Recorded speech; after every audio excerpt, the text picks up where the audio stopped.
So welcome everybody to the public defense of the PhD thesis by Jan Willem Kleinrouweler. Welcome also to our audience who have just joined us live on the YouTube stream. And I now formally open the public session of the Doctoral Examination Committee of the Faculty of Science with the votum. Our help is in the name of the Lord who made heaven and earth. And prior to the examination, which will follow, I invite the candidate to give a brief explanation of the research on which his thesis is based. So if you want, please share your screen, and we are happy to hear your presentation.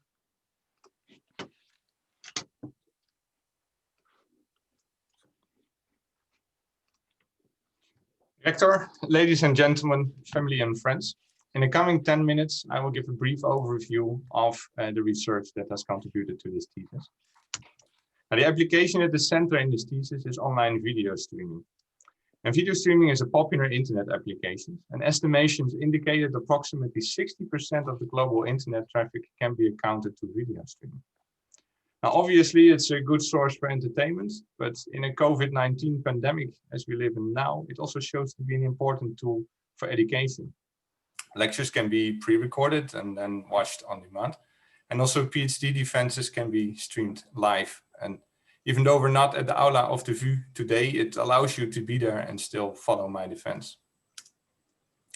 Now, the dominant technology for video streaming now is HTTP adaptive streaming. And this is the technology that has been adapted by the great service providers like the YouTubes and the Netflixes. And probably without knowing, if you're watching the live stream, chances are that you're also using this technology to view it. Now, the technology has many advantages, mainly in the distribution and in scalability, but it also suffers performance problems because it does not necessarily respond well to the way how we use it. For example, we can use it to watch a movie together on the couch, or we can use it to watch a movie together on the couch, but then on our own device and preferably also our own content. And it's this setting where problems start to arise. When multiple video players have to share a network connection.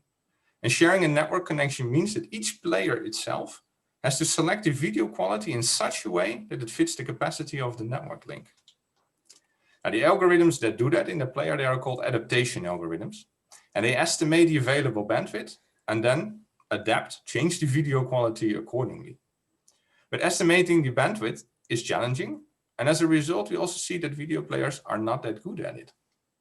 And on top of this, the algorithms are selfish. If they measure that there is an increase in bandwidth, they will increase the video quality, but this could go at the cost of others. So it becomes a bandwidth competition instead of bandwidth sharing. Now, if you put this to the test and we put 4 HAS players in a Wi-Fi network, and over the time we record the bitrate, sort of the quality of the stream. That's the colored lines that you see in the graphs. And you see what happens. On the top, there is the standard, more conventional algorithm. And it is chaos. There are frequent quality switches going from very high quality to very low quality. And to give you an impression what it means to go from a crystal clear image to an image where you can barely see what's going on. Now, the graph on the bottom, this is the state-of-the-art algorithm. Does much better when it comes to quality switches, but you see that player 4, that's the red line in the graph, at some point just increases the quality at the cost of others. That's unfair bandwidth sharing.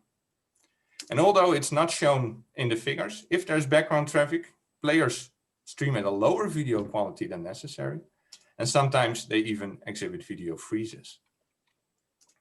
Now, given that there's a lot of research effort going into improving these algorithms, but yet they can only target a few of the problems at a time, it made us wonder, isn't there something else we can do? And that brings us at the core hypothesis of this thesis, that a network-based control element that guides, helps HTTP adaptive video streaming clients can improve the video quality and the fairness in shared networks. Now, the control element that we introduce in the thesis is a network element. And that can be as simple as a Wi-Fi access point. But the network element is aware of the active HAS players. It divides then the bandwidth between the players that are there and between possible background traffic.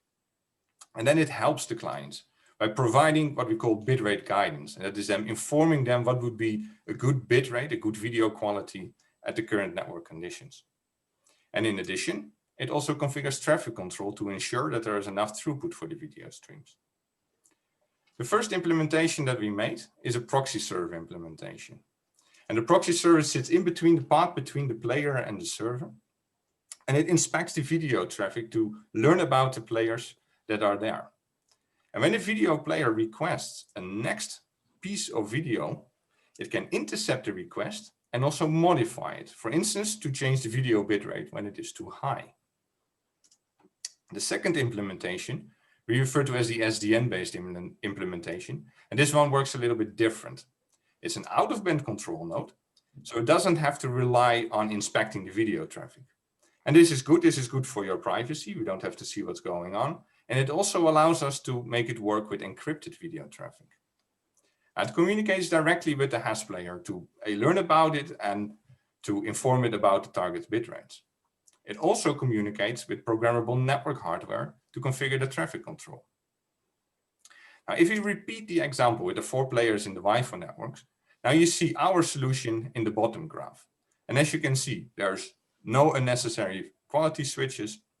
There's no unfair sharing of the bandwidth going on, and it really improves the performance. Now, we did many experiments. You can find them in the thesis. Vary the number of players and the types of networks. We went from 4 players in the Wi-Fi network to 20 players in the Wi-Fi emulated testbed, up to 600 players in the Raspberry Pi testbed to assess the scalability of our solution. And in this experiment, what we learned is that the performance with the control element is predictable. And not only it's predictable, it becomes programmable by means of changing the sharing policy that is in the control element. And this allows us to further optimize the performance by optimizing the policy. But experimenting with the control element and just trying out several policies is very time consuming. So therefore we seeked another method to get the insights in the results much faster. And as such, we modeled bandwidth sharing policies. We created performance models to predict the performance given a network, a load, and a sharing policy. And it allows us to predict or estimate the number of players, to estimate the video bitrate, and to estimate the number of quality switches that a policy creates. And on the one hand, we made a model simple enough to be fast, but expressive enough to allow it to differentiate between different types of players. For example, treat them different based on the screen size, like is shown in the figures here on this slide, or based on priority or other factors. Now, in an extensive validation, where we compare the model-based results with the results from the actual implementation with the control element, we validated the high accuracy of this model. And you can see it here on the left, there's the example for the mean video bitrate, and on the right for the quality switches. And you see that the model very closely gets to the performance of the actual experiments. So to sum up, the control element improves the performance in shared networks, and we optimize the mechanisms by using bitrate guidance and traffic control. The model is an effective way for predicting the performance, and it allows us to get the results fast and to gain the insights. And by on the one hand, working with the control element, experimenting with the control element, and on the other hand, taking a more theoretical approach of modeling bandwidth sharing policies, we created a crossover between 2 research fields that would usually remain separate, but it gives this thesis a unique insight on how to optimize network-assisted video streaming. That concludes your presentation? Yeah, thank you. Thank you very much. Thank you for giving us back the screen. And before we proceed to the opposition, I would first like to warmly welcome the members of the examination committee. Very welcome to all of you, and I will personally introduce each of you at the time of your questioning, but already welcome to this ceremony. And I also want to introduce to the audience the 2 promotores and the co-promoter. So promoter Professor Dick Balteman, who is an emeritus professor at the Vrije Universiteit in Amsterdam. Professor Rob van der Meij, who is professor at the Vrije Universiteit Amsterdam and senior researcher at the Center for Mathematics and Computer Science, CBI. And the co-promoter, Professor Pablo Cesar, who is senior researcher at CWI and I understand recently appointed as a professor at the TU Delft. So may I now hear from the candidate whether you are prepared to defend your thesis? Sure. On your authority and as authorized by the College of Deans and in accordance with the Doctoral Examination Committee in the Faculty of Science, I'm prepared to defend my thesis entitled Modeling and Optimization of Network-Assisted Video Streaming in order to obtain the degree of doctor. Very well. Then the opposition shall be opened by Professor Clara Naarstedt. Dr. Naarstedt is the Ralph and Catherine Fisher Professor of Computer Science at the University of Illinois at Urbana-Champaign. And there she's also director of the Coordinated Science Laboratory. And she's joining us this afternoon from the United States, where I think it is now around 9 o'clock in the morning, maybe. So thank you for joining us across the time zones. And the floor is yours for your question. Thank you very much. Dear candidate, on the authority of the rector and by virtue of my right, I congratulate you to your outstanding thesis, doctoral thesis, and I would like to ask a few questions, clarifying questions. In the chapter 3, particularly, we will be talking about your first approach that you also mentioned in your presentation, and that is the proxy approach as a control element. You talk about rewriting requests that are coming from the clients. I would like you to argue what are some of the dangers that you see with allowing proxies to rewrite requests for bandwidth from the client side. Learned opponent, thank you for your question. So the method of rewriting is quite a, I would say, a forced method of changing the bit rate. The client and the adaptation algorithm in the client has an intention when requesting for a video quality, where the intention can be to quickly get the video started by asking a lower quality, or it might have problems or difficulties with the buffer, and that's why it wants to shift back. So what can happen is that the proxy server can also increase the quality when it thinks it's too low, and by that it goes against the intention of the client. But one of the things that we did to prevent that is to at least estimate the buffer, so that we know at the startup and when a client seeks the video, or when the buffer drops below a certain level, that we allow the client to pick, and we only correct to a lower instead of to a higher. But yeah, that works against it. And another thing that might happen is that it really throws off the client and the bandwidth estimation algorithm. It's almost tied into when it schedules to download the next segment and then when it picks the right quality. Now, although it was not addressed in the thesis, I think I only give one line of comments about it. What we did is we tried with several implementations, the QuickTime player, the VLC player, and several others, just to see what happens if we do this, and also to see what happens if we make it a bit more extreme. And what we found out is that it, at least does for those players, does not throw off the bandwidth estimation, and it works fairly well. Would pricing change some of the bit allocation if you would put money into the pot and the client would say, I want more bandwidth, I'm willing to pay for it? That could certainly be a factor, but it is then up to the owner or the network administrator of the proxy to arrange such a thing. But it would be possible that by creating an account on the proxy server, for instance, and by paying more, that the proxy server acts in favor and rewrites to a higher bitrate at the cost of the others. And when I use the term fair sharing, it doesn't mean that it per se means the same bitrate. It means what the users or the administrators of the network consider fair. And one of the options could be that, paying more, then it's fair that you also get more out of the network, and by that an increase in the quality. That could be an option.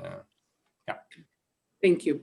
My second question is with respect to your second approach that you have been talking about, the SDN-based control element. Mm-hmm. In the section 3.3, you are saying that the minimum rate queue is unwanted. You have in your figures 3.17 comparison, I think very nice comparison of different rates. Actually the minimum rate queues are yielding better performance in terms of bit rate than the other sort of rate limits, for example. Yeah. Why are you then pushing against the minimum rate queues? Okay, that is true. That when using the minimum rate queue, indeed the quality goes up. And it has to do with how it functions internally, and that it gives preference or priority to the packets that belong to the video players. Now, what happens in the case when there is background traffic, we see that background traffic with the minimum rate queues takes too much of a hit. It goes almost down to zero, where if we take, in this example, that's 5 players in one Wi-Fi network, 4 video players and 1 background traffic. If you would allocate 1/5 of the bandwidth, also the background traffic should get significantly higher quality. So that is one of the reasons why I'm not in favor, because we used it in section 3.3 still also with the normal bandwidth adaptation algorithms. And they are greedy, so they try to take more. And when their traffic is prioritized, they will take that. And in fact, now the players go against the background traffic. So that is one of the reasons. The second reason is that especially for the throughput-based algorithm, it makes it very hard for this algorithm to determine what is the actual bandwidth, because there's quite a lot in fluctuations in the measurements of the throughput that it makes. And for that, it introduces a lot of quality switches, which would not be necessary. And we see different results, for instance, with the rate limiting queues. Now, one thing to add, so in section 3.3, we use the normal algorithms. Later on, we also combine minimum rate queues with the bitrate guidance mechanism enabled. And here we see that it works in favor. The buffers are better, you can get quicker to a desirable quality level, yet because the players are sort of capped by the bitrate guidance instruction, that's why they don't overtake for the background traffic. Because of course, from the video viewpoint, it's better if they get higher, but there are also other users that we should still think about that want at least a piece of the bandwidth. Thank you. I think I have time for one more question. I would like to move to the section 5, where you talk about mobile networks and control elements. You compare the, in terms of the video quality, different algorithms, the conventional algorithms, the BOLA adaptation buffer algorithms, and then the static algorithm, and then your algorithm, the CQBC. Again, I was surprised by the results of the static algorithm. And so I would again like to hear your argument as the static algorithms providing so much better quality, much more steady video quality level. Why would be your algorithm better than the static algorithm? So the difference between the static algorithm and the algorithm that we propose is the load that it puts on the network. So in the static algorithm case, what happens is that the mobile network just schedules a certain throughput. And sometimes, and especially when the channel quality in a mobile network goes down, this is a very expensive operation to do so. So it might be done if there is still sufficient resources available to maintain the quality, yet it uses, sometimes in our setting, the full resources of the mobile network. Our algorithm, in contrast, builds extra buffer when the channel quality is good, and then it's relatively cheap in terms of network resources to increase the buffer. And when the video or when the channel quality goes down, we say, play more from the video buffer than you put in. And by that, we can save significantly on the network resources. So in terms of video quality, it's the same. But from the viewpoint of a mobile operator, for example, who has to manage at least multiple clients on their networks, it's preferable to use less for the same quality. Thank you very much. You are satisfied with the answers? I shall take that as a, you are satisfied with the answers, Professor Norstedt? Yes, I am satisfied with the answers. Okay, thank you.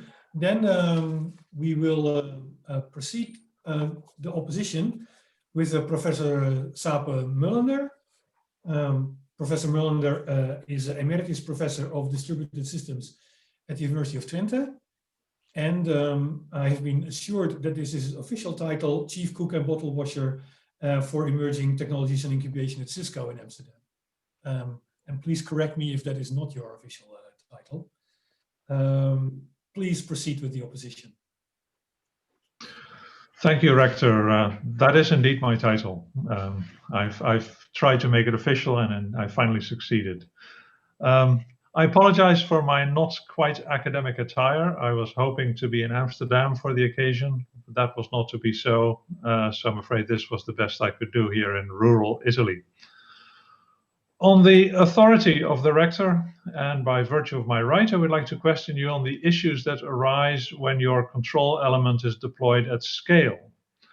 I think you did a fine job of analyzing the advantages of using a control element for smoothing out the media flows and for making sure that each player gets a fair share of the available bandwidth.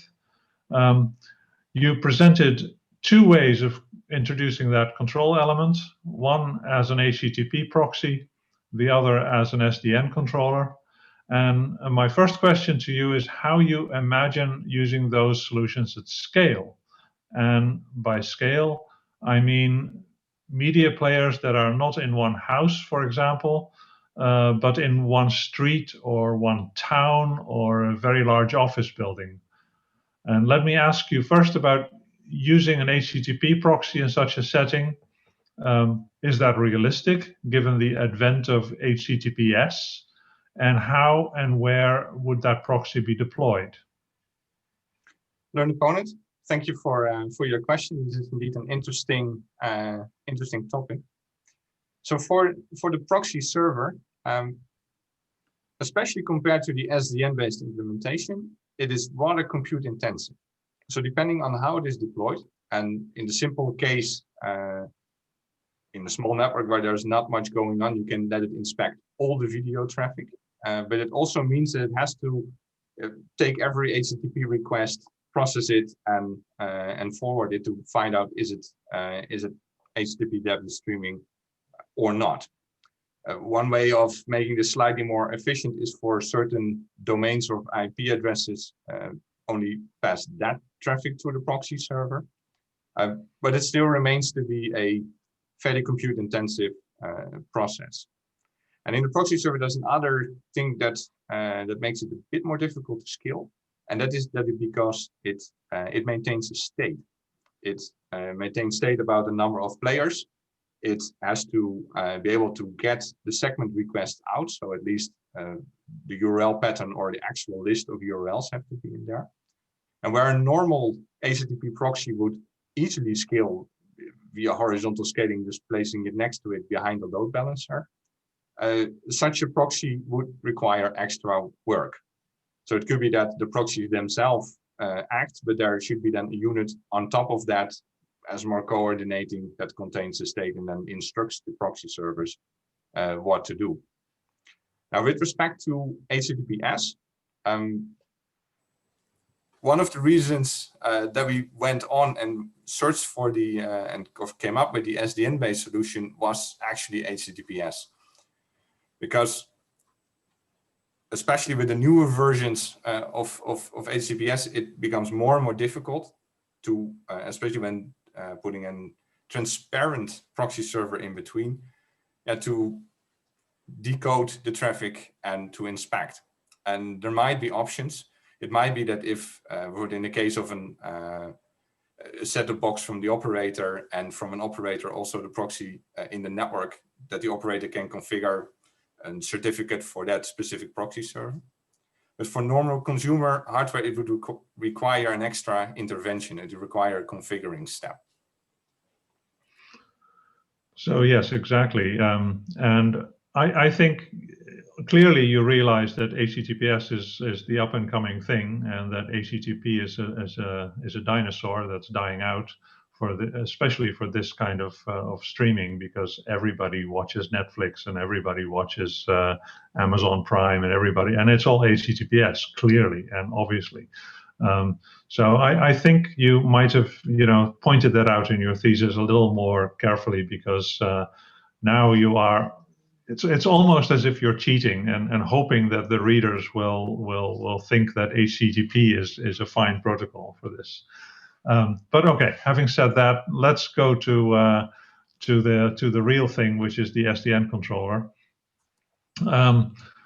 So I'm interested in how one player could take advantage of the algorithms in order to get better service at the expense of others. And of course, in the larger scale setting, you don't know who the other players are, and therefore you don't care if their service really is terrible, especially if yours gets better. So can a player take advantage of this system by sending carefully tailored information to the control element? Well, there are two ways how a player can take advantage. The first one is that the bitrate instruction from the Sdn controller to the player is an advice, and it can decide to pick another bitrate and also to pick a higher bitrate than it would like to have. One way of protecting against that is to use the queues with a rate limit, and then you send the Sdn controller sends the instruction and also just caps the throughput. So then it makes no sense to request for a higher video bitrate. That would cause streaming interruptions. So the client would at least at some point come back to that. The other way is that the client in the beginning sends a list of all the available bitrates in the manifest. And one of the things it can do is just leave out the lowest one. And that would give it an unfair advantage, especially if it has to pick out of that set that the Sdn controller does not know about it. Now, what also happens is that many video platforms, whether that is Netflix or YouTube, they have almost standard encoding schemes.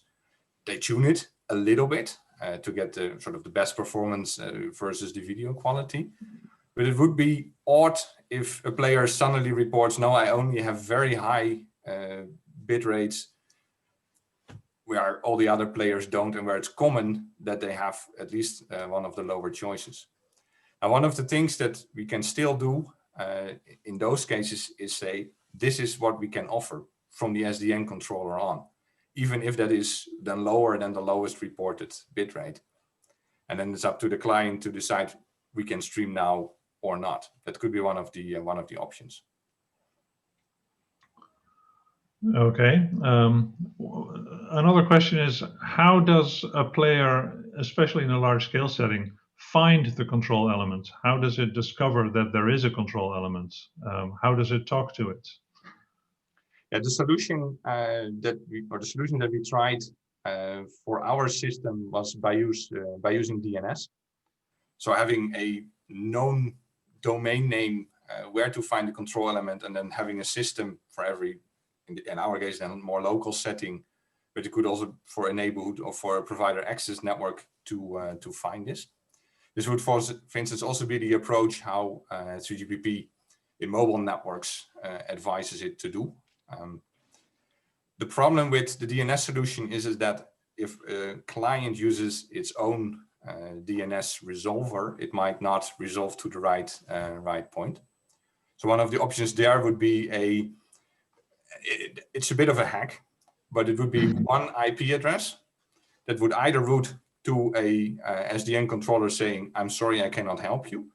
But when that IP address is locally rewritten or redirected to the Sdn controller that is in control of that network segment, then it can respond with the division of bandwidth. Okay. Do I have time?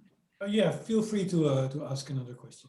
Okay. Well, so since we are on this subject of the Sdn controller, if the network is, you know, so an Sdn controller could sort of control one section of the network, one switch in the network, and it would be easy to do that. But if the network is actually more complex than that, and there are many links in the network, how does your Sdn controller then know what to do? How does it figure that out? In other words, does the Sdn controller have to be in control of the whole network in order to be effective? In the most perfect scenario, yes, because if there are multiple network links, which might be bottleneck network links, and then they have to be well taken care of the Sdn controller, and then they combine on another link, then changing the assignment of bit rates in the one will affect the others. The problem is that the sort of the puzzle of figuring out on how to allocate the bandwidth becomes majorly complex. I think it even comes close to knapsack-like problems, and we're not very good at resolving those fast. In those cases, we might want to go for a suboptimal solution where you still try to segment parts of the network and say, okay, for one link, let's assign sort of a global part, and then in between, so out of that set, a local controller there can then divide that part up to simplify the problem of division. Because taking care of every player, and especially if it runs into the thousands of players, the problem is not per se the signaling between the player and the Sdn controller, is more figuring out in the sharing policy or solving the puzzle on how to divide it. And could you imagine then a hierarchy of Sdn controllers? That could be be one of the options. Definitely, it makes sense. There has to be. It's not something you thought about yet.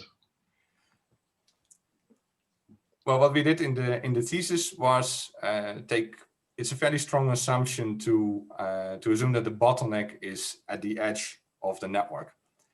And also, if we combine this, for instance, with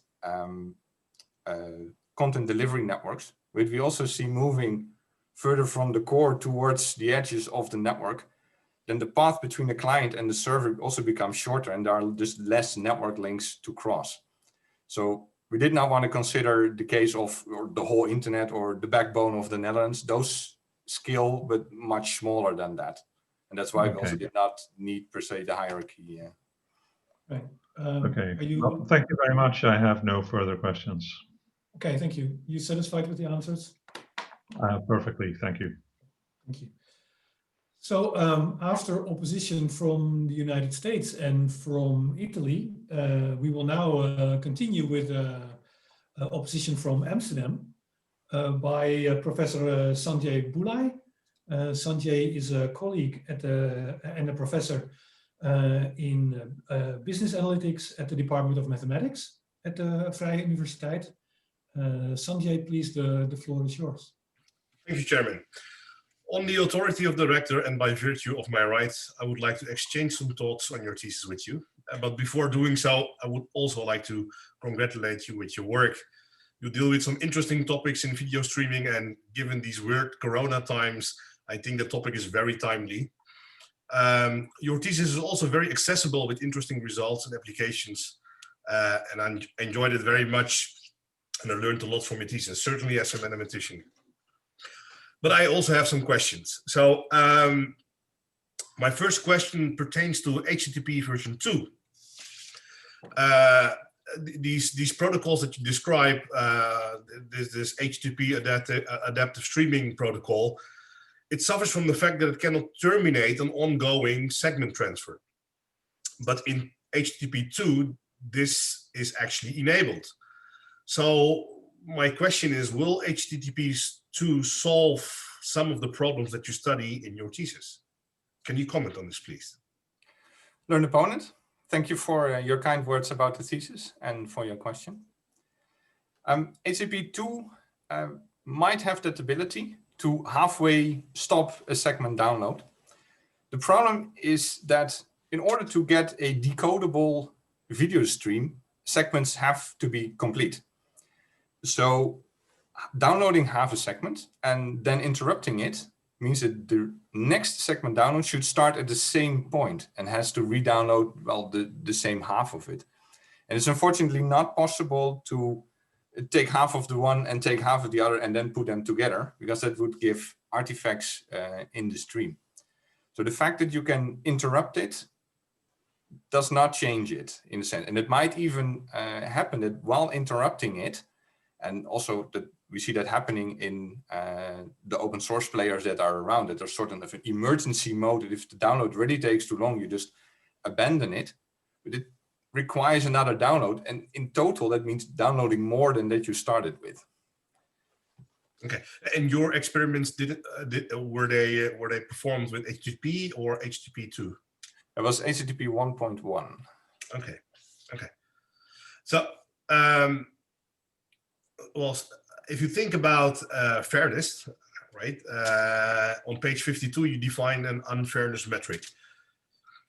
I was looking at this metric and I was thinking, why did you use this metric?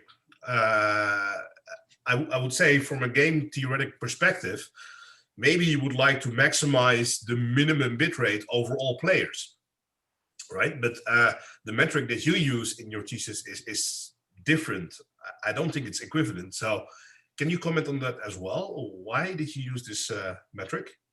Yeah, the reason to go for this metric is initially we wanted to get the bit rates as close together as possible.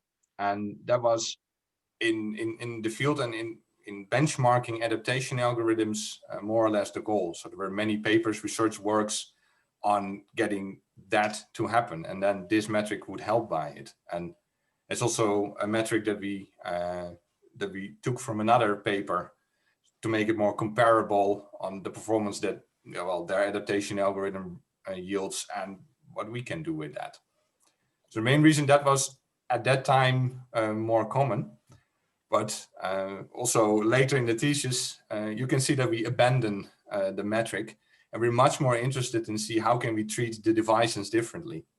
So that could also be getting the lowest quality out, or getting the users with the big screen, make sure that they don't take a dip, because then it's more visual for the user.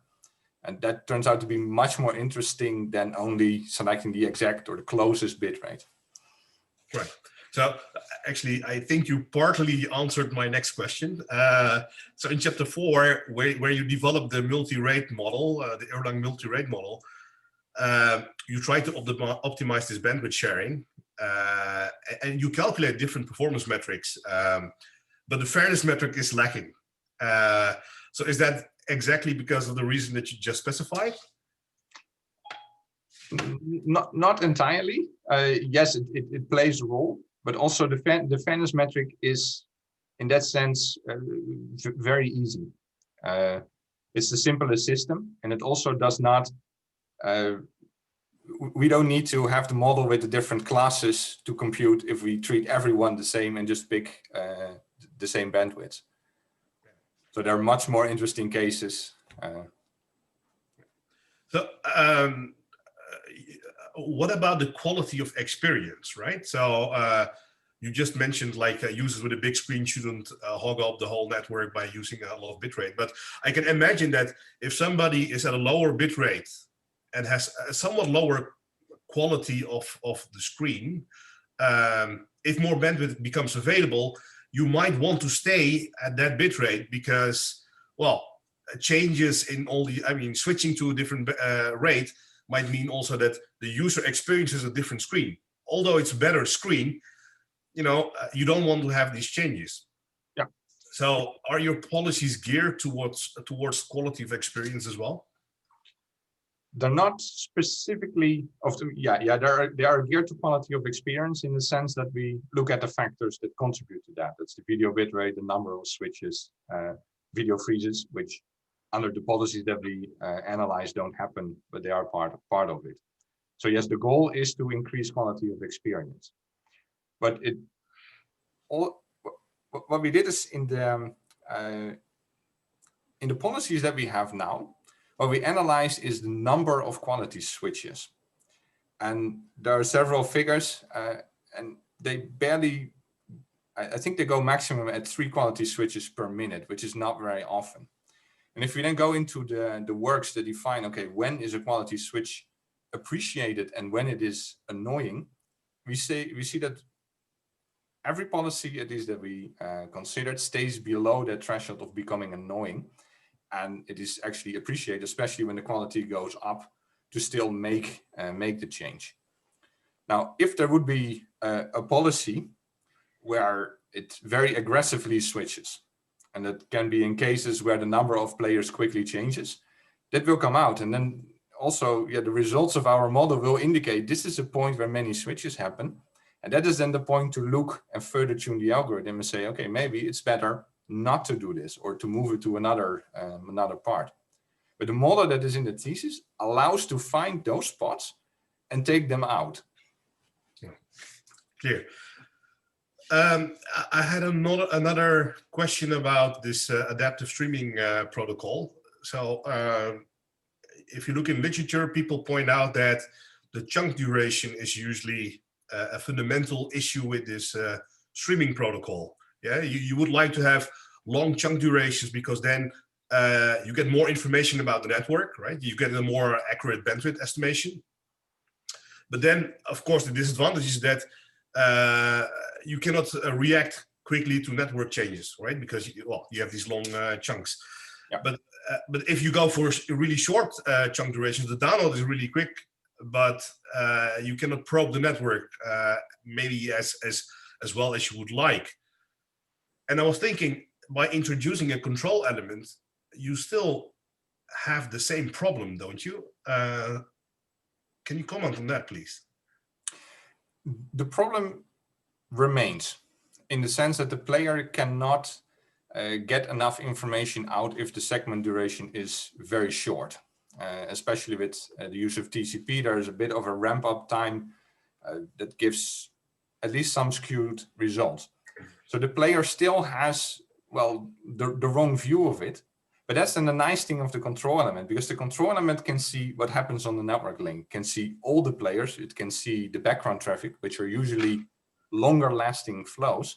And by that, the control element can signal and say, okay, you might measure something that is, in most cases, I would say lower than that is needed.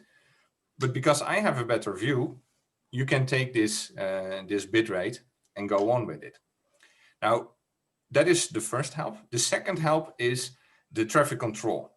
So if a player has the freedom and is not by TCP restricted to first sort of slowly ramp up and push the other traffic down, but it just gets the extra help, especially with queues that prioritize the video traffic, what you see is that the ramp up is much faster and the results are getting better. So that helps there as well. And now, well, combining the two would be optimal, but at least having one of the two would allow the player to override its own measurements, which are probably wrong. Yes. One final question. Is there any chance that machine learning or artificial intelligence can help in this domain, since our rector is professor of AI, right? Unfortunately, I'm not an AI expert myself, but I can imagine that that certain patterns emerge. In the evening, for instance, it's likely that more people start to watch video streams. And it also allows to prepare for that and prepare for the changes. And It could also be interesting to follow what happens if there is a soccer match, and if you can do some text processing on Twitter feeds, etc., to figure out what is going on and what are people wanting to watch, and by that, yeah, expect what is coming and configure ahead instead of when it happens. That could be an option. And one of the things that we did is with the experiment with the 600 players, to see if they all start at the same time. The messages come in slightly offsetted. So initially the control element will see, okay, I see 100. No, it was 200, 300, and it keeps on reconfiguring. And in the beginning, that creates a little bit of chaos. It overcomes it quite quickly, but if you can be ahead of that, it will be beneficial for the quality of experience in it. Thank you very much. I'm satisfied. Good. Thank you. And if I may intervene, some of my colleagues, if the question is, can machine learning help? The answer is, of course, always yes. According to some of my colleagues, at least. So thank you for your opposition. I'm very happy to see that in this committee we have a very healthy mix of academic experts and participation from industry. And our next opponent is an excellent example of that. Dr. Gerard Hoekstra. He is a product line manager of secure communications and information systems at Thales in the Netherlands, as well as a researcher at CWI. And I have been informed that we should welcome you back to your alma mater, because you received your PhD at this very university in 1999. So welcome back to your alma mater, and the floor is yours. Thank you very much, Mr. Chairman. So, dear candidate, so on the authority of the rector and by virtue of my right, I would like to exchange my thoughts with you about your PhD report and the work that you have conducted in this context. But first of all, I would like to congratulate you and your promoters and your co-promoter with this very interesting result that I think combines theoretical modeling with practical application. And I think that is really a very interesting mix of this theoretical work with various kinds of validation methodologies that you have applied in real networks with your Raspberry Pis. At your desk, I could recognize a bit. The same with the core simulator, where you have validated other aspects of your work. And I think this makes, all in all, very interesting ingredients for this work. So let me come to my question. So on page 7, you have that's very early in your PhD report. You have summarized the key performance metrics that you have used throughout your thesis document, and they are used throughout your evaluations. And I was triggered by some certain sentences that can be found on page 30 and 31, in which you categorize, have a classification of different categories of optimization techniques that you have addressed. And so client-based, server-based, and network-based. And in the text, about in the middle of page 31, you state that techniques that optimize from a network perspective include low-level approaches that cover modifications of transfer protocols using multiple paths between server and client. So that's an area that I would like to exchange idea with you a bit further on. So I would be very interested if, so you have devised the concept of using for instance, the proxy, the HTTP proxy in your network.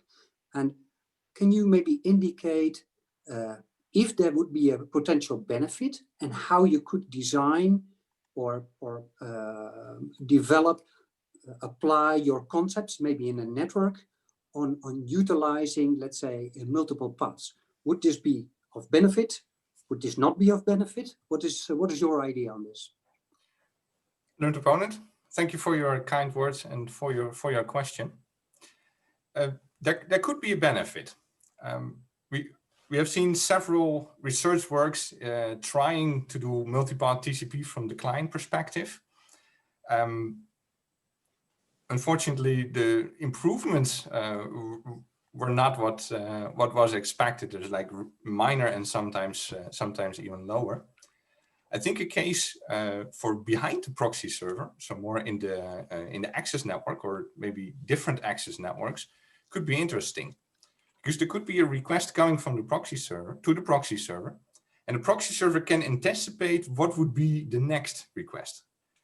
Nice thing about HTTP adaptive streaming is, well, there is a manifest file where just a list, you start with one and you move on. So if one request comes in, the next request can be anticipated. And it might be that the proxy server then already on the second or maybe even third link starts to download that segment, cache it in the proxy server. And when it is then requested by the client, well, it has it. And the advantage there is that it is easier to schedule than, for instance, multipass TCP allows us to do. But it can almost combine the capacity that is in the backhaul link together. So there is certainly a case. Okay. And another case is No, please go ahead. Another case is if one of the access networks has a higher latency or has a server further away. Having a higher latency has a negative effect on the download speed. And if the backhaul link, for instance, is a satellite link, it might be several seconds.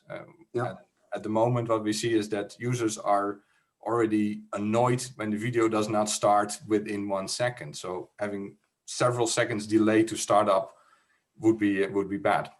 So if using a second link, maybe at lower quality, but at lower latency, could get the video started, and then in the background already downloading, anticipating for the longer latency, but with a higher quality, would together give a better result for the end user. So I understand you see a benefit for certain applications of this kind.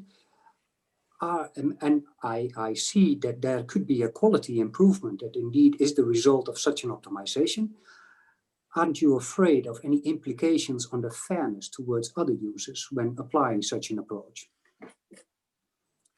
This might happen if it is the client that is doing the splitting of the traffic. And especially if it's then the client hitting two different servers. So in the case of the proxy server, it is one unit and it has to somehow come back together. If they hit different proxy servers, then they will get from both of them the bandwidth assigned, and then together they get the higher bandwidth. So that could indeed affect that. Maybe the Sdn-based controller approach could overcome that by having multiple network elements, but still one controlling unit that takes the distributed system into account. And by that knowing, okay, I see it in here and in there, we have to then also take into account the other users. Yeah. Okay. And do we have to take into account any minimum, for instance, chunk size on this? Because I can imagine that if you do such a thing across multiple paths, that this has implications also when using small chunks. It may not be very beneficial to do such an approach. I'm not per se sure if the short chunks create the problems here. It at least allows more flexibility, and especially when the network links differ a lot, then the larger sizes of the chunks makes it very difficult to schedule when to make the request. So I would actually argue that a smaller chunk size is more beneficial than a larger chunk size, just to get in the total a higher throughput out of this. But don't you think that if the chunk size is really small and you try to do such an optimization, that you're primarily running into a limit imposed by the round trip time of the connections? It will have an effect. There will be many more round trips in the short segments. But with service in the CDN being relatively close by, I don't think the round trip times get in that high of an order. We talk several milliseconds, where the chunk sizes are still in the seconds range. Yeah. I mean, yes, going down below 1 second into the milliseconds chunk size, no, that is definitely not beneficial when using HTTP, but I was more referring to 2 seconds for a chunk size as a minimum. Okay. Can you maybe comment on, maybe we could consider not applying such an approach for, let's say, the HTTP adaptive video streaming for using, let's say, an approach where you could split traffic. But let's say that you're exposed to a situation where you have a lot of background users fancying such an approach. So they would simply use multiple connections across different access networks, maybe LTE, that also has different adaptation rates. Mm-hmm. And when users would apply such a multipath streaming, they might behave more opportunistic. And this may hurt also perhaps the performance, so the quality of experience of the streaming traffic. What is your view on that? Can I ask you to give a short answer to the question? Okay, yeah. When there's more background traffic, it will hurt the streaming traffic more. And if that traffic becomes even more opportunistic, yes, I cannot prove it because we did not do experiments on it, but I expect that will be an extra effect on the streaming traffic, yes. Okay. Thank you. You satisfied with the answers? Yes, satisfied. Thank you. Then we turn to the final member of the opposition, colleague Dr. Thilo Kielman, who is Associate Professor of Computer Systems at this very university with a specialty in large-scale systems performance and high-performance computing. Dr. Kielman, the floor is yours. Mr. Rector, thank you very much. Dear candidate, on the authority of the Rector and by virtue of my right, I'd like to express my appreciation of your work that nicely brings together computer science aspect, mathematical aspects. And this morning for the fun, I had a look into the grade lists of the class, which I gave in the past together with your promoter, Professor May, that was doing exactly the same combination of both fields. And yeah, surprise, I found you in there, so I know where your thesis is coming from. But of course, I'm here to ask you questions about your PhD work. And honestly, when I first saw your thesis, you suggest to put a control element into the network, I thought, no way, that can't happen. In the way past, I remember program committees where submitted papers got rejected outright just because they were proposing to modify the TCP protocol, because this is never going to happen anyway. So it had to happen one level higher. Than Google basically has the critical mass to do it by themselves. So they have sufficiently many servers and also sufficiently many Chrome browsers. So they basically started to develop a speedy protocol, and that got standardized after the fact as the HTTP version 2. So the work we are now discussing is even one level higher. And I would like to imagine the not really unlikely case that you succeed today with your PhD work, and then you go out into the world as a salesperson of your own network controller elements. So my question to you is, if you anticipate like global world domination, everybody on Earth will use your approach to watch videos over HTTP versions, where do you need to get buy-in? What kind of companies do you need? What kind of standards organization will have to buy in to make your approach really globally being used? Learned opponent, thank you for your question. Where do I have to go? There are two parts. On the one hand, there's the involvement of the video player. So that can be either companies that develop those players and they are used by media distributors, or when they are big enough, and then think about YouTube and Netflix, they develop their own player. They have to make one half of the interface. The other half has to come from the network. And that may be that a provider offers this service and then take the translation from the information from the players to the network hardware that they have. I mean, hardware at the moment is already configurable, especially if they have SDN enabled hardware in their network. It allows them to do. So it's either players or devices, or maybe even it's network hardware vendors themselves that offer it as a service that makes it easier for the providers to integrate. But the thing is, both of them have to be involved and both of them have to implement a part of it. And one of the things that we see now is that it is almost a chicken and the egg problem. From the hardware vendors, we see, yeah, there are no players supporting such protocols because the protocol itself is standardized, but we see no support, so we don't implement it.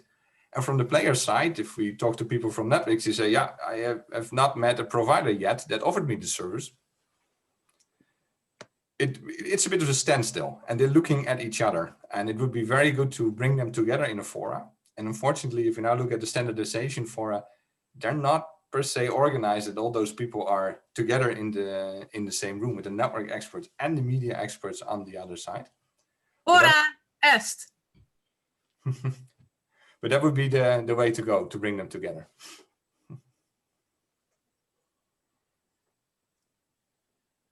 Can I please ask you to read the closing formula?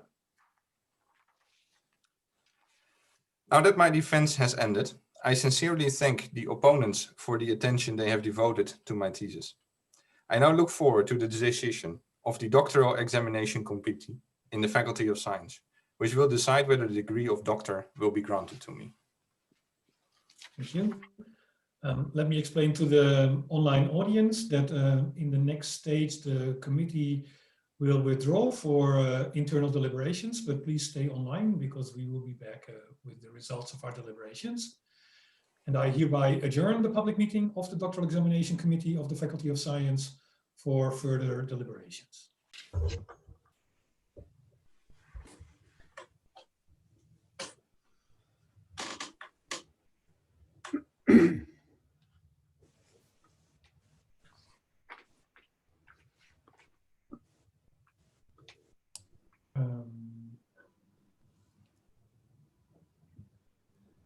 Good. The entire committee has joined us again from the closed meeting to the public meeting. And I can now continue this PhD ceremony. And I'm happy to announce that by its duly accorded authority, the Doctoral Examination Committee of the Faculty of Science grants the degree of doctor to Jan Willem Kleinrouweler.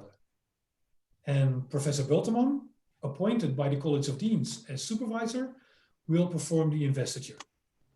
And the certificate will be sent to you later, I'm afraid, in the current circumstances. And by that time, it will have been signed by the supervisor.